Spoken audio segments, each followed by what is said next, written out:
અંકલેશ્વર જેડીસીમાં ફ્લેટની અંદર ચાલતી ડ્રગ્સની ફેક્ટરી ઝડપાઈ. ભરૂચ એસઓજીએ કેમિસ્ટની મેફેડ્રોન અને રો મટીરિયલ સાથે દબોચ્યું. ઔદ્યોગિક ગણગણાટ અંકલેશ્વરમાં રહેણાંક ફ્લેટમાં ગુપ્ત રીતે ચાલતી ડ્રગ્સ લેબનો ભરૂચ એસઓજીએ પર્દાફાશ કર્યો છે. જેડીસી વિસ્તારમાં આવેલી સિદ્ધ એપાર્ટમેન્ટમાં મકાન ભાડે રાખીને કેમિકલ્સના મિશ્રણ અને મેફેડ્રોન ડ્રગ્સ બનાવતા એક શખ્સને પોલીસે રંગે હાથ ઝડપી પાડ્યો છે. ભરૂચ એસઓજીના ઇન્ચાર્જ પીઆઈ અને તેમની ટીમને ચોક્કસ બાતમી મળી હતી કે પરભૂમિ પાર્ટી પ્લોટની બાજુમાં આવેલા સિદ્ધ એપાર્ટમેન્ટના ફ્લેટ નંબર B301માં અનિલ રાખોલિયા નામનો શખ્સ ગેરકાયદેસર ક્લેન્ડેસ્ટાઇન લેબ ચલાવી રહ્યો છે. આ બાતમીના આધારે પોલીસે વોચ ગોઠવી મકાનમાં દરોડો પાડ્યો હતો.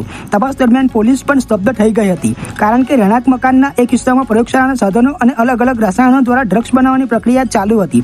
પકડાયેલ આરોપી અનિલભાઈ ગોરધનભાઈ રાખોલિયા ફાર્મા કંપનીમાં કામ કરવાનો અનુભવ ધરાવે છે. તેણે પોતાના આર્થિક ફાયદા માટે કેમિકલ્સનું જ્ઞાન નશાના રવાડે ચડાવ્યું હતું. તે અલગ અલગ રસાયણો લાવી તેનું મિશ્રણ કરી મેફેડ્રોન ડ્રગ્સ તૈયાર કરતો અને અન્યને વેચાણ કરવા માટે સંગ્રહ કરતો હતો.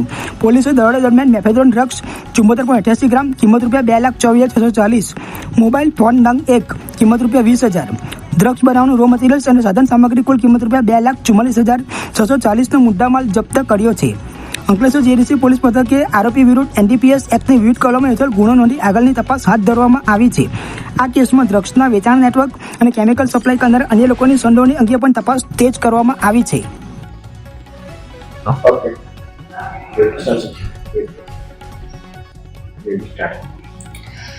ગઈકાલે 13/2/2026 રોજ અમારી એસઓજીની ટીમને મળેલ બાતમી આધારે એક મેફેડ્રોનનો કેસ કરવામાં આવ્યો હતો, જેમાં આરોપી અનિલભાઈ ગોરધનભાઈ રાખોલિયા, ઉંમર વર્ષ 33, જે રહે જીઆઈડીસી અંકલેશ્વરમાં, એ પોતાના ઘરે બાથરૂમમાં મેફેડ્રોન બનાવવાની લેબ બનાવીને મેફેડ્રોન બનાવવાનો કામ કરતા હતા. એ પહેલાથી 6-7 મહિનાથી મેફેડ્રોન બનાવવાની પ્રક્રિયા કરતા હતા, પણ આને 4-5 બાર આમાં અસફળતા મળેલ હતી. પણ અત્યારે જે કાલે અમારે આરોપીના ઘરે રેડ કરતા 75 ગ્રામ જેટલો મેફેડ્રોન જપ્ત કરવામાં આવ્યો અને આને સાથે રો મટીરિયલ પણ જપ્ત કરવામાં આવ્યો હતો. આરોપી બીએસસી કેમિસ્ટ્રી સુધી અભ્યાસ કરેલ છે અને અત્યાર સુધીમાં જીઆઈએલ કંપનીમાં પ્રોડક્શન ઓફિસર તરીકે છેલ્લા 7 વર્ષથી ફરજ બજાવતો હતો.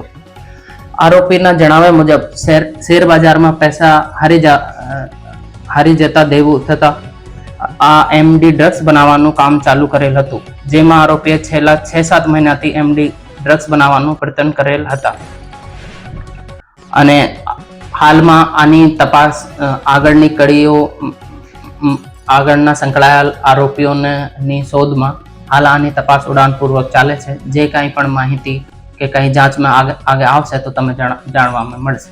સર, આ જે મટીરિયલ છે, રો મટીરિયલ ક્યાંથી લાવતો હતો અને આજે મેફેડ્રોન ક્યાં વેચવાનો હતો, એનામાં કોઈ તપાસનો કાર્ય છે? અત્યારે આના બાબત અમારી પાસે કોઈ માહિતી નથી, પણ અમારી જે એસઓજીની ટીમ છે આની તપાસમાં છે અને જે કાંઈ માહિતી મળે તો તમે જાણ કરીશ.